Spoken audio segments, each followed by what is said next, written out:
Саламатсыздар ма құрметті оқушылар, сіздермен бірге SMG Education білім беру жобаларын құрастыру орталығы. Менің есімім Қалиев Берік. Сіздермен бірге бүгінгі сабағымызда өткен тестімізге шолу жасайтын боламыз. Ендеше бірінші есептен бастайық. Бірінші есебіміз 5-ші сыныптың қайталауына арналған есеп, амалдардың мәнін анықтаңыз деп тұр. Бұл жерде әр амалды өзінің ретімен орындап, есепті тез әрі оңай шешу керекпіз. Қарайық. Бірінші жақшаның орындалатыны барлығымызға белгілі. 7,13 бөлінген 28, яғни 7,28-ден 13 азайтылған 4 мына 7-ден 5 дегенді мен 28-ден 20 деп жаза аламын, себебі 7 менен 5-ті екеуін де 4-ке көбейтемін. Сол кезде 7-ден 4 азайтсам, мына жерде 3 болады да 28 қалады, ал бірақ 13-ден 20 азайтылмайтын сияқты болып тұр. Дұрыс қойды. Сондықтан мына 7-нің 1 бүтінін мына жаққа қарай бөлшек ретінде кіргізіп жіберу керекпіз. Сонда 7-ден 1 бүтінді ала тұрамыз. Сол кезде 6 бүтін қалады. 28-ге 13-ті қоссақ, бізде мына жерде 41 бөлінген 28 болады. Яғни 7 бүтін 28-ден 13 дегеннің орнына мынаны жазсақ болады екен. Бұны 5-ші сыныптан білу керексіздер. Азайтылған 4 бүтін 28-ден 20. Сонда бүтін саннан бүтін санды азайтамыз. 6-дан 4 азайтатын болсақ 2, 28 ортақ бөлімі болып қалады да, 41-ден 20 азайтатын болсақ 21. Ал енді 21 мен 28 екеуі 7-ге қысқарады. Мына жақта 3, мына жақта 4 болады. 2 бүтін 4-тен 3. Бұл біздің жақшамызда шықты мына жерде. Енді мына 5 бүтін 2-ден 1 деген санды мына санға бөлу керекпіз. Ол үшін біздер білеміз, аралас сандарды бір-біріне бөлетін кезде міндетті түрде бұрыс бөлшекке айналдыру керекпіз. 5 бүтін 2-ден 1 дегеніміз бұл 2-ден 11 деген сан. Бөлу дегенді көбейтуге айналдырамыз. Сосын мына екінші бөлшекті бұрыс бөлшекке айналдыратын болсақ, бұл дегеніміз 4-ден 11 болады. Бірақ та біздер 11-ден 4 деп жазамыз. Не үшін? Себебі бөлуді көбейтуге айналдырған кезде келесі бөлшектің алым мен бөлімі орындармен ауысады. Енді 11 менен 11-ді қысқартамыз. Сонда 4-ті 2 мен қысқартатын болсақ, үстінде 2, астында 1. Сонда 2-ні 1-ге бөлсек, 2 деген жауап шығады. Сонда мына алу белгісіне дейін бізде 2 шықты деген сөз. Енді мына көбейтуді орындап алып, сосын барып 2-ден азайту керек біз шыққан санды. Бұл жерде өте оңай. 9-дан 4 көбейтілген мына 2,4-тен 1 дегеніміз бұл 4-тен 9 болады ғой. Сонда 4 пен 4, 9 пен 9 барлығы қысқарып 1 қалады. 2-ден мына минус 1 дегенді орындайтын болсақ, 2 азайтылған 1, ол 1-ге тең болады. Жауабымыз Д нұсқасы екен. Ал енді екінші есебіміз. Дәл сондай есеп, тек қана амалдарды өз ретімен, тәртібімен орындау керекпіз. Бірінші жақша орындалады. Жақшаны орындап аламыз. Бұл жерде 4,6-дан 1 азайтылған 15-тен 8 деп тұр. 15-тен 8 деп тұр. Сонда 4 бүтін орында қалады. Себебі мына жердегі бүтін санымыз бұл 0. 4-тен 0-ді алатын болсақ 4. 6 мен 15-тің ортақ бөлімі 30 екені белгілі. 30-ды 6-ға бөлсек 5 болады. 30-ды 15-ке бөлсек 2 болады. Сонда мына жерде 5 пен 1 көбейтіледі де 5 болса, мына жерде 8 пен 2 көбейтіліп 16 болады. Ортасында олардың минус деген белгі бар. Енді 5-тен 16 алынбайды деп ойлайсыздар сіздер, бірақ та былай жасау болады. Мына жерде былай жасаймыз, қараңыздар. 4-ті 30-ға көбейтеміз. 4-ті 30-ға көбейтетін болсақ 120. Сонда былай ғой, бұрыс бөлшекке айналдырған кезде үстінде 120 қосылған 5 минус 16 деп тұр. Дұрыс қойды? Сонда 125-тен 16-ны азайту керекпіз. Сонда бізде неше шығады екен? 109 шығады. Дұрыс қой. 125-тен 16-ны азайтатын болсақ, 109 болады үстінде, астында 30 болып тұра береді екен. Енді былай жасаймыз. 12,9-дан 1-ді бұрыс бөлшекке айналдыратын болсақ, бұл 9-дан 109 болады. Содан кейін бөлу амалын көбейтуге айналдыратын болсақ, мына келесі жақшаның ішінде шыққан мәннің бөлшектің алым мен бөлімі орындармен алмасып 109-дан 30 болады. Және де мына жерде бөлуден кейін көбейту амалы тұр. Бұны бірден орындай салуға болады. Сол кезде 2 көбейтуді бірге орындаған сияқты боламыз. Қазір барлығы оңай болады өте. Қараңыздар, 109 бен 109 қысқарады. 30 менен 5-ті қысқартайық, мына жерде 6 болсын. 6 менен 9-ды 3-ке қысқартсақ, мына жерде 3, мына жақта 2. 3 менен 6-ны қысқартсақ, мына жақта 2 болады, сонда 4 шығады деген сөз. Міне, мына азайту белгісінен бастап мына жерге шейін 4 шықты. Мына жерде 4 деген с жауабы бар. Бірақ та бұл дұрыс жауап емес, себебі мына алдындағы 4,3-тен 1 азайтылған 4 дегенді орындау керекпіз. Сол кезде бізде 3-тен 1 деген жауап шығады. Бұл біздің А нұсқамыз. Асықпаймыз, с жауабына алданып қалмаймыз. Келесі сонымен үшінші есебімізге көшетін болсақ, бұл жерде де жақшаны көріп тұрмыз. Жақшадан кейін көбейту белгісі, содан кейін барып қосу. Яғни кезекпен кезек орындаймыз. Мына жерде бөлуді орындайтын кезде аралас бөлшектерді бірінші бұрыс бөлшекке айналдырамыз. 3,5-тен 2 дегеніміз бұл 5-тен 17 болады. Көбейту деп аламыз мына бөлудің орнына. Мынау негізінде 8-ден 17 ғой, бірақ та 17-ден 8 деп өзгертіп жазамыз. 17 мен 17-ні қысқартамыз, сонда 8-ді 5-ке бөлетін болсақ, яғни 5-тен 8 болады. Бұл дегеніміз 1,5-тен 3 немесе бұл 1,6 болады ондық бөлшек түрінде. Ал енді мына жерде бізде бөлу амалында 1,16 шықты. 1,16-дан азайту керек біз 0,8-ді. Бұл 16-дан 8 азайтқан сияқты боламыз. 8 шығады, ал бірақ бұл жерде 16 емес, сондықтан 0,18 болады. Енді осы 0,18 санымызды 2,5-ке көбейтіп, сосын мына санға қосу керекпіз. 0,18 дегенді 5-тен неше деп жазсақ болады дедік? Бұл дегеніміз 10-нан 8 немесе 5-тен 4, дұрыс қой. Көбейтілген 2,5. 2,5 дегеніміз бұл 2,5 немесе 2,2-ден 1 немесе 2-ден 5 болады, дұрыс қой. Сондықтан мен 1-ден 2-ден 5 деп жаза салам. Сол кезде 5 пен 5 қысқарып, 4 пен 2 қысқарған кезде мына жақта 2 болады. Яғни бұл жерде 2, сонда осы 2 деген санға мына 4,5-тен 2-ні қосатын болсақ, 6,5-тен 2 шығады. Бұл дегеніміз ондық бөлшек түрінде 6,4, сондықтан Б нұсқасын белгілейміз. Келесі төртінші есебімізде теңдеудің түбірін анықтаңыз деп тұр. Бұл жерде қалай шығарамыз? Бірінші, міне мына тең деген белгіні біздер мост, яғни көпір ретінде қарастыру керекпіз. Так, қарайық. Мына жерде үйлестірімділік қасиет бойынша мына 5 3х-қа көбейтіледі, содан кейін 5 4-ке көбейтіледі. Сонда 5-ті 3х-ке көбейтетін болсақ 15х, ал 5-ті 4-ке көбейтетін болсақ 20 болады. Содан кейін азайтылған 12х, азайтылған 16 тең болады 24. Енді 15х-тан 12х не істейді? Алынады. Сонда 3х болады. 20 азайтылған 16 болып тұр. Сонда 20-дан 16-ны азайтатын болсақ, неше болады? 4 болады. Қосылған 4 болады. Тең болады 24-ке. Енді 3х-імізді орында қалдырамыз. Мына жерде қосу 4 деп тұр. Бірақ та ол мына көпірдің келесі жағына өткен кезде таңбасы ауысып минус 4 болып барады. 24-тен 4 азайтатын болсақ 20 болады. Сонда х-ті табу үшін 20-ны бөлеміз 3-ке, дұрыс қой. 20-ны 3-ке бөлетін болсақ 6,3-тен 2 деген жауап шығады. Бұл С нұсқасы.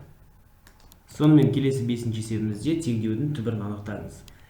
Жаңағыдай есеп, бірақ та кішкене құрылымы жағынан өзгеше болады. 5, 10, 15, 6 деген біздер бөлімдерін көріп отырмыз. Яғни барлығын ортақ бөліміне көбейту керекпіз. Ол үшін алдымен мына 4,6-тан 1-ді айналдырып алу керекпіз бұрыс бөлшекке. Яғни қайтадан бастап жазайық. 5-тен 2х қосылған 10-нан 3х қосылған 15-тен 7х және де тең болады 6-дан 25-ке.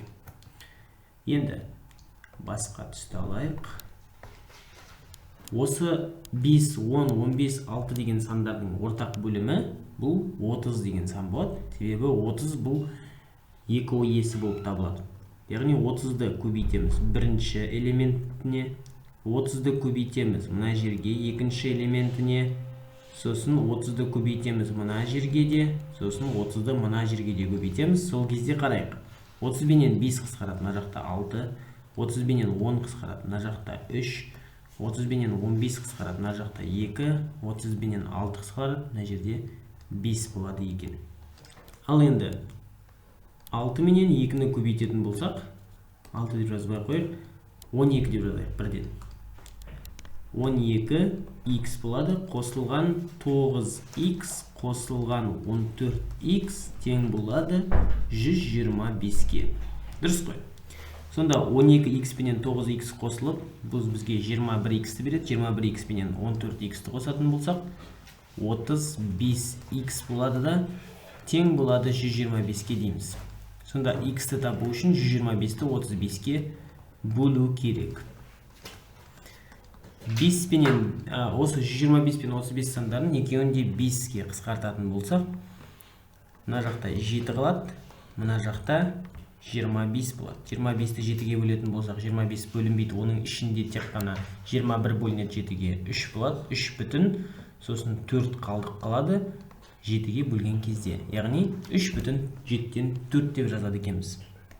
Сонда бұл біздің А нұсқамыз болады екен. Келесі 6-шы есебімізде бізде былай.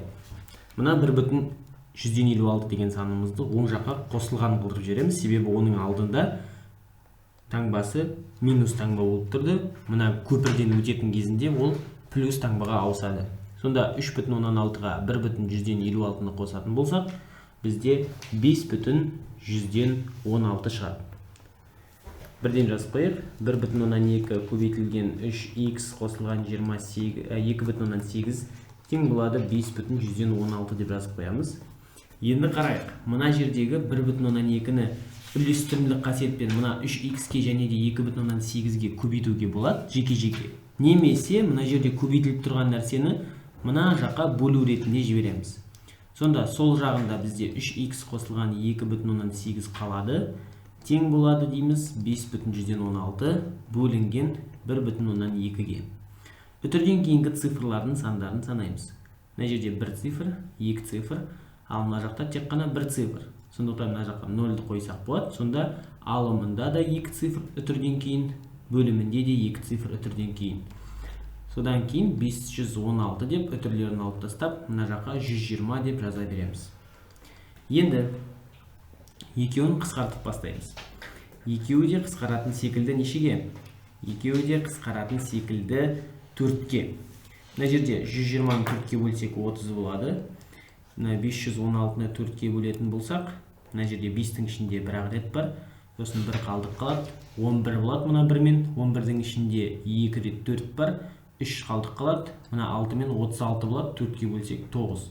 129 бөлінген 30. Енді екеуін де қысқартайық 3-ке. Мына жерде 10 қалады. Мына жақта 12-ден аламыз 4 болады да 9-ның ішінде 3 рет бар. 43 бөлінген 10 немесе бұл 4,13-ке тең болады екен. Енді 3x-імізді орнында қалдырып, мына плюс 2,8 деген санымызды оң жаққа қарай қалай жібереміз? Минус 2,8 қылдырып жібереміз. Сонда 4,13 минус 2,8 нешеге тең болады екен санаймыз. 3-тен 8 алынбайды, 10-нан 8 азайтамыз 2, мына 3 пенен 5 болады. Мына жерде 3 қалды, 3-тен 2-ні азайтсақ 1,15. Яғни 1,15 болады. Енді мына жерде көп адам шатасуы мүмкін. Неден? Мына жерде 3-ті 1,15-ке бөлсек 2 болады. Бірақ та x 2-ке тең емес. Не үшін? Себебі мына жерде мысалға мынадай бір кішігірім мысал келтірсек болады. Мысалға біздер білеміз, 2-ні 5-ке көбейтетін болсақ 10 болады. Мына жерде де дәл солай. 3-ті x-ке көбейтсең 1,15 болады деп тұр. Яғни мына жердегі x-іміз біздің белгісіз санымыз мына жерде 5-тің орнында тұр. Енді ойланайықшы, 5-ті табу үшін не істейміз? 2-ні 10-ға бөлеміз ба, әлде 10-ды 2-ке бөлеміз ба? Әрине мына 10-ды мына 2-ке бөлеміз.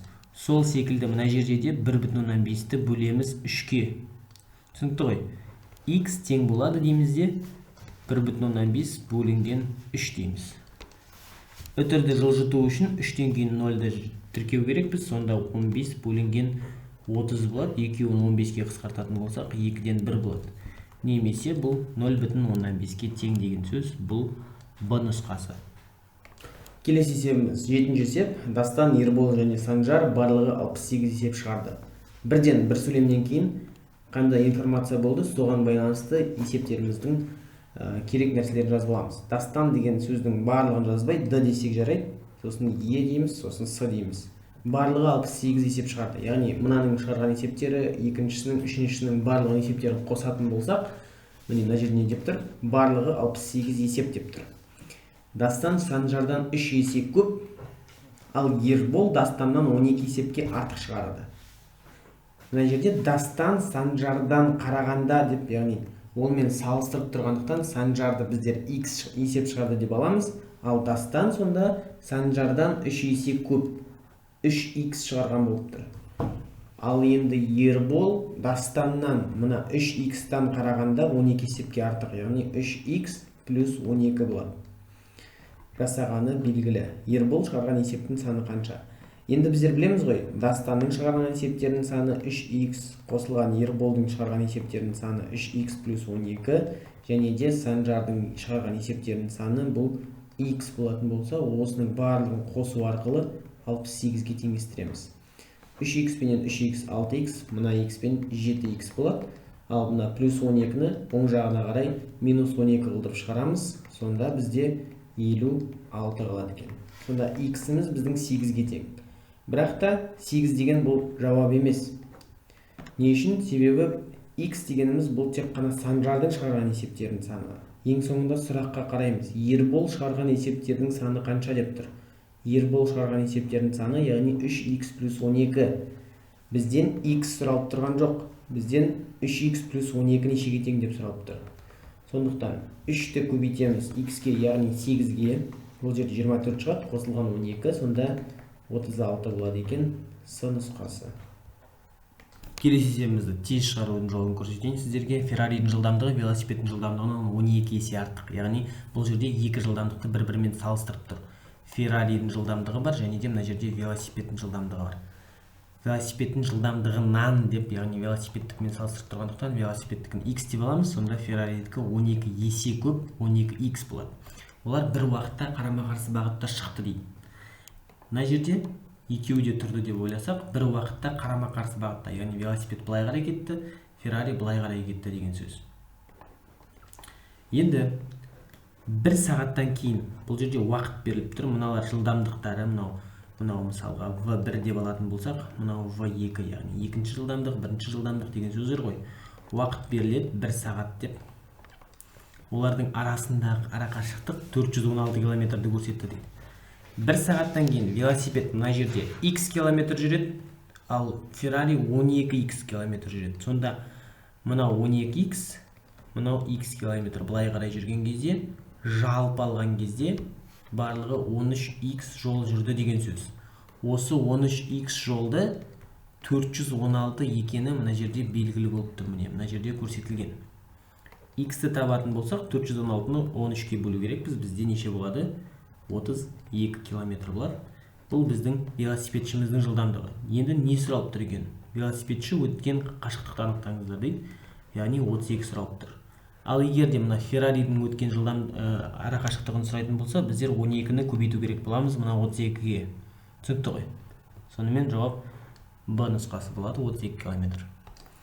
Келесі, сары қорапта қызыл қорапқа қарағанда 10 алмаға кем, ал көк қораптан 20 алмаға артық алма жатыр.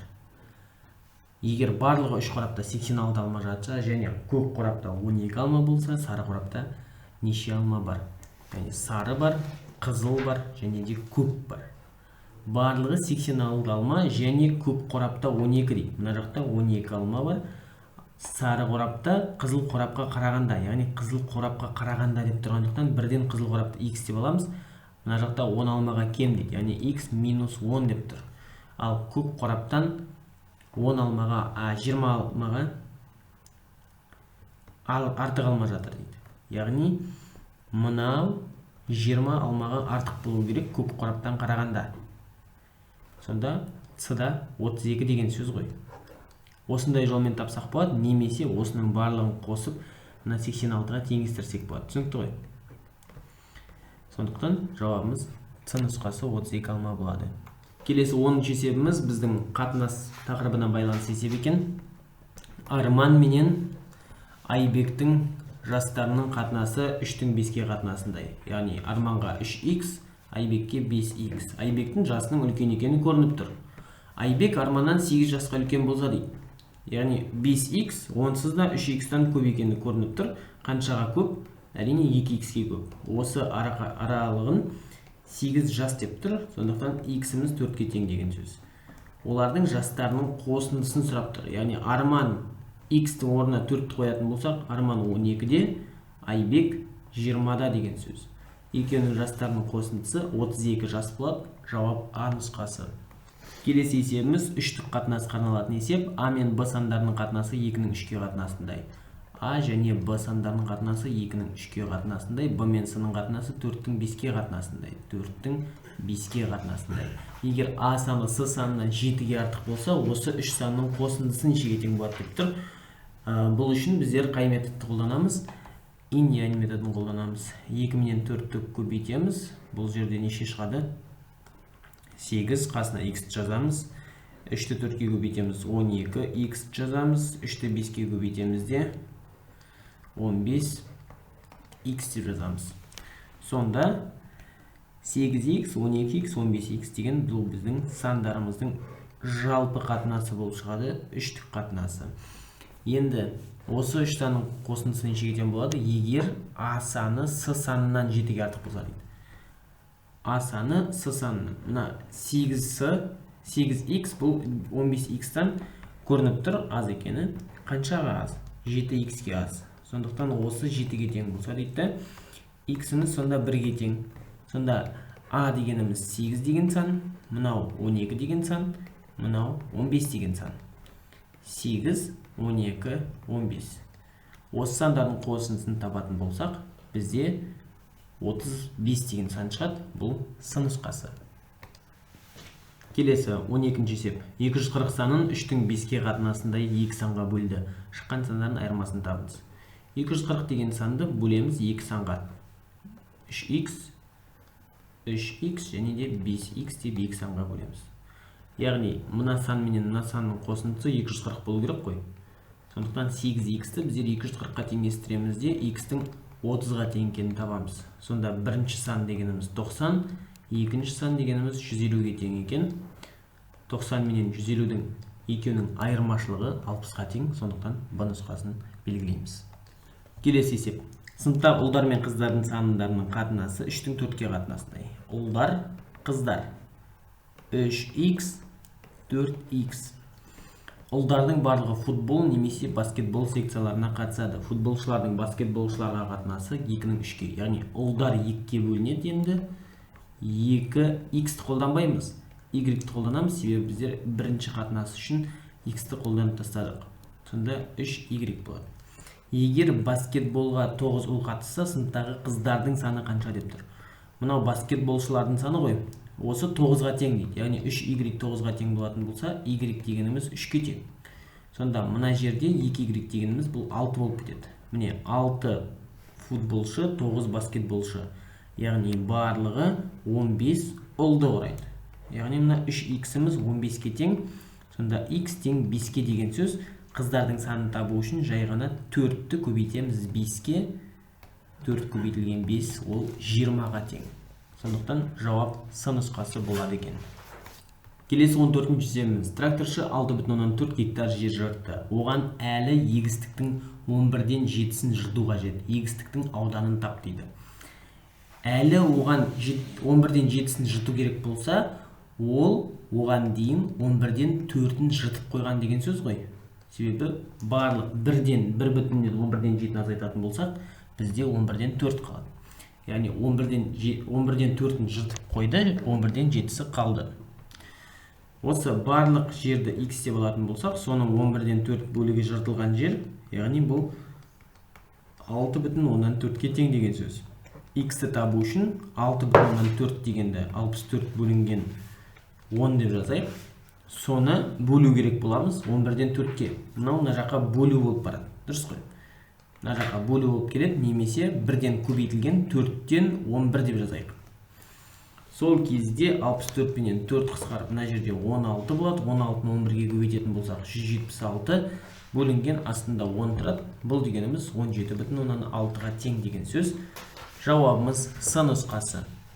Келесі есебіміз сіздердің байқайсыздар ма, байқамайсыздар ма деген мақсатта шығарған бір жағынан күлкілі есеп болып табылады. Себебі ең басында бізге белгіленген әкесі 40 жаста екені. Сосын көп сөйлемдер жазылып, ең соңында сұрағымыз әкесі нешеде деп сұрақ қойылып тұр.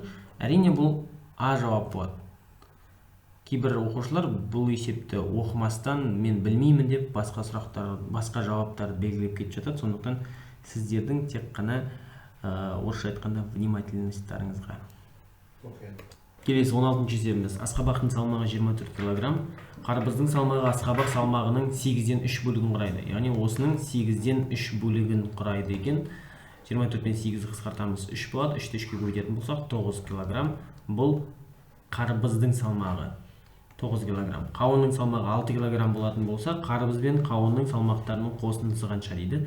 9-ға 6-ны ғана қоса қоямыз. Жауап 15 кг. Бұл нұсқасы болады екен.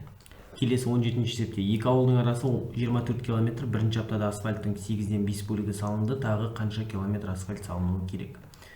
Міне, бірінші 24 км салынды.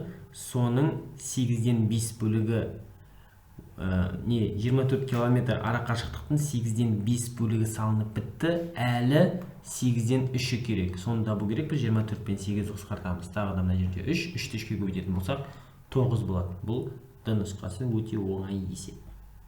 18-ші есеп. Масштабы 1 бөлінген 6 миллион 400 мың болатын картада екі қаланың арасы 4 см-ге тең, жер бетіндегі арақашықтық.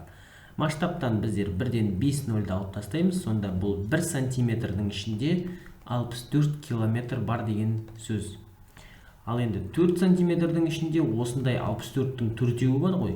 Сондықтан 64-ті 4-ке көбейтсек 256 километр болады екен. Б нұсқасы. Келесі есепте екі қаланың арасындағы арақашықтық масштабы 1 бөлінген 2 миллион 400 мың. 1-ден 5 нөлді алып тастаймыз. Сонда 1 см-ның ішінде 24 км бар деген сөз.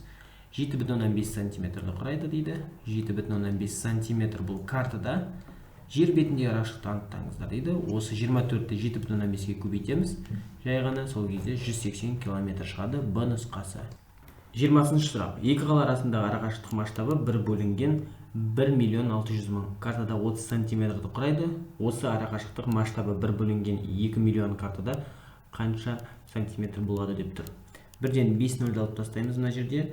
Сонда 1 см-дің ішінде 16 км бар болатын болса, 30 см картада деп тұр. Картадағы 30 см-дің ішінде әрине қанша болады? 480 км болады. Бұл шын өмірдегі ұзындығы, арақашықтығы. Осы арақашықтық дейді, мына 480 км болатын арақашықтық, масштабы 1 бөлінген 2 миллион болатын картада қанша сантиметр болады дейді. 1 бөлінген 2 миллион деген сөз 5 нөлді алып тастасақ, 1 сантиметрдің ішінде 20 км бар деген сөз. Мына біздің 480 километріміз қанша сантиметрге кіріп кетеді деген сөз ғой сонда. Ол үшін 480-нің ішінде қанша 20 километрліктер бар екенін табу керек боламыз. 480-ді жай ғана 20-ға бөлеміз, сонда 24 шығар екен. Бұл Д нұсқасы. Келесі есеп. Футбол алаңының ауданы 4500 метр квадрат. Масштабы 1 бөлінген 500 болатын сызбада оның ені 10 сантиметрді құрайды. Берілген алаңның жер бетіндегі ұзындығын анықтаңыз. 1 бөлінген 500 деген сөз, яғни 1 сантиметрдің ішінде 500 сантиметр бар деген сөз. Немесе бұны 1 сантиметрде 5 метр бар деп алуға болады. Сонда сызбадағы ені дейді 10 сантиметр, яғни шын өмірдегі ені бұл 50 метр деген сөз. Енді бізде жер бетіндегі ұзындығын анықтау керекпіз. Сондықтан 4500-ді біздер 50 метрге бөлеміз. Ауданды еніне бөлетін болсақ, ұзындық шығады деген сөз. 4500 бөлінген 50 тең болады 90-ға. 90 метр бұл шын өмірдегі ұзындығы. Б нұсқасы. Келесі есепте. Сатушы күндізгі табыстың 30%-ын дүкен иесіне береді. Дүкен иесі 54 мың теңге алу үшін дүкен қанша табыс табу керек? Яғни табыс табу керек деген сөз, барлық келетін табысы ол 100%, оның 30%-ын дүкен иесіне береді. Яғни 30% деп отырғанымыз бұл 54 мыңға тең екен. Міне біріншісі пропорция түрінде шығарсақ болады. Осындай түрмен 30% 54 мың, ал 100% қанша деп немесе x деп алсақ болады. Сосын былай бір-біріне көбейту арқылы немесе былай жазсақ болады. Барлық табыс белгісіз, қанша болғаны x, соның 30%-ын, яғни 0,3 бөлігін береді дүкен иесіне. Яғни дүкен иесінің алатыны осы 30%-ы немесе 54 мың теңге деп тұр. Осы жерден x-ті табатын болсақ, 54 мыңды біздер бөлу керек боламыз 0,3-ке. 54 мыңды бөлеміз 0,3-ке, немесе бұл жерде 540 мың бөлінген 3 болып кетеді. Екеуін де 10-ға көбейткен кезде. Сосын бөлетін болсақ, 180 мың шығады екен.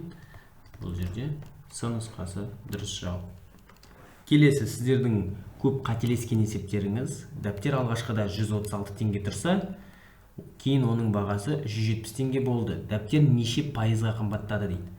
136 теңгеден 170 теңгеге дейін қанша теңгеге қымбаттап тұр? Бұл 34 теңгеге қымбаттап тұр. Осы 34 теңге мына 136-ның қанша пайызын құрайды екенін табу үшін біздер 34-ті бөлу керекпіз 136-ға. Сол кезде біздер бөлігін табамыз, сосын сол бөлікті пайызға айналдыру үшін біздер әрине 100%-ға көбейту керек боламыз.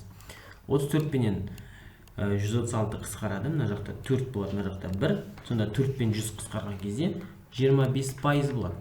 Яғни 34 теңге дегеніміз 136 теңгенің, яғни бастапқы бағаның 4-тен 1 бөлігі болғандықтан 25%-ға қымбаттады деп айтамыз. Жауап А нұсқасы. Келесі өте оңай пайызға арналған есеп. Қай санның 24%-ы 36-ға тең? Яғни белгілі бір сан бар, x деген, соның 24%-ы, яғни 0,124-ті тең болады екен 36-ға. X-ті табу үшін мына жерде үтірден кейін x сан ғой, сондықтан 36-ны 3600 деп бірден жазамын да, мына жаққа 24 деп жазамын. Екеуін қысқартамын 12-ге, мына жақта 3, мына жақта 2, 302-ге бөлетін болсақ 150 болады. Жауап Б нұсқасы. Келесі соңғы 25-ші есебіміз. Кітаптың 180 беті бар. Бірінші күні Айбол оның 40%-ын оқыды. Екінші күні қалғанының деп тұр 25%-ын оқыса, оқылмаған әлі неше бет бар? Сұрағымыз оқылмаған әлі, яғни екеуінен кейін ең соңында қанша қалды, сол сұралып тұр. Бізге ешқалай қызықты емес. Бірінші күні қанша оқығаны, екінші күні қанша оқығаны бізге маңызды емес. Бізге маңыздысы ең соңында қанша қалғаны. Сондықтан егер бірінші күні 40%-ын оқып тастаған болса, оның әлі 60%-ы бар. 0,6-ға көбейтеміз. Ол 40%-ын оқығаннан кейін қалғаны шықты, міне мына жерде. Екінші күні қалғанының 25%-ын оқып тастады, әлі 75%-ы бар, сондықтан 0,175-ке көбейтеміз. Осы сұралып тұр. Яғни ең басында 180 болды, сосын 40%-ын оқығаннан кейін мынау қалды, сосын 25%-ын оқығаннан кейін мынау қалды. Яғни осы ең соңындағы сұралып тұр. Мына 0, мына үтірді былай қарай жылжытады. Сонда 18 көбейтілген 6 болады. 0,75-ті біздер 4-тен 3 деп жаза аламыз. Енді 18 менен 4 қысқарады, мына жақта 2, мына жақта 9. 2 менен 6 қысқарады, мына жақта 3. 9-ды 3-ке көбейтеміз. 27, 27-ні 3-ке көбейтеміз. 81 бет. 81 бет қалды деген сөз. С нұсқасы дұрыс жауабы.